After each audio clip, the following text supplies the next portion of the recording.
It is UFC Fight Week, UFC 310 going down this weekend. In the main event, it's actually kind of neat what we're doing here, as we have Alexander Pantoja going up against Kai Asakura in the Flyweight Division championship bout.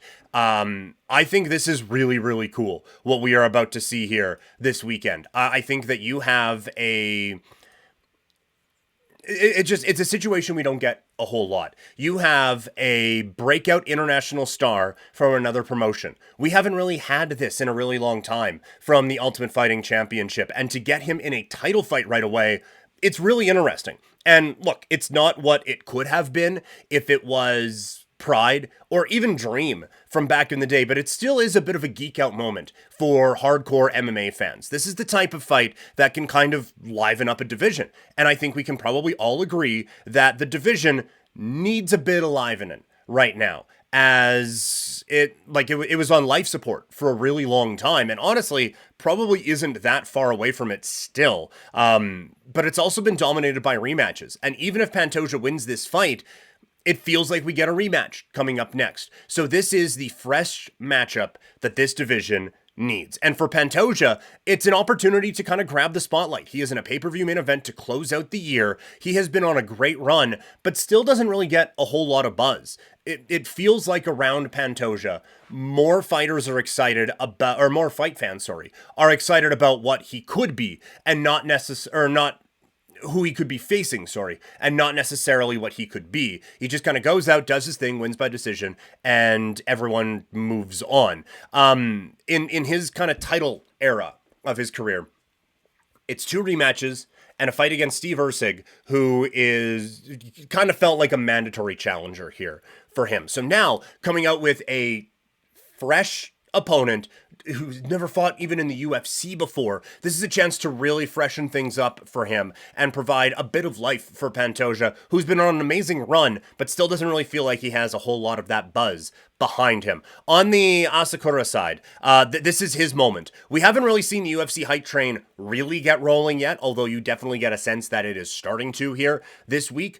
31 years old, 13 knockout wins on his resume, 2-time Rizin Bantamweight champion. This is obviously the biggest stage he has had in North America, as he makes his UFC debut in a championship fight. And so this is a chance to turn into a star in one night. You can be 1-0 in the UFC with the Flyweight Championship around your waist. That it would be quite the accomplishment for him. And if he can do it in highlight reel fashion, which he is certainly capable of doing, then all of a sudden things start to pick up for this kid a little bit more and a little bit more and a little bit more, and you can have a real star on your hands. And that would be big, because we haven't really seen Japanese MMA at this level in a little bit, right? Like every time a new promotion comes in and then goes away and then comes in and goes away, it just feels like a little bit of that luster is chipped away. And for fight fans like me, you can see a little bit of gray coming in on this thing a little bit.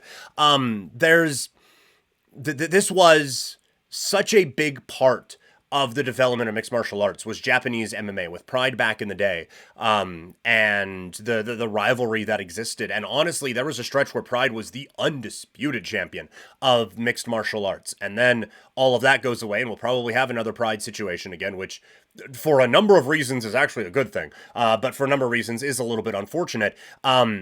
And then you get other promotions that kind of come in, and right now, Asian MMA is rising, and it is One. And One has been spending a whole lot of money and is inexplicably still around. Rizin has just been kind of the little engine that could, plucking away. They got some pay-per-views, they put the fights up on YouTube, and you can watch some of the highlights. But this would be a chance, I think, for a region that hasn't really been paid attention to by North American fans in a real legitimate way for a while, to be able to kind of get back on the map. So, no pressure on Asakura this weekend. Just, the entire fate of the sport in a country with a large amount of people just rests in your hands.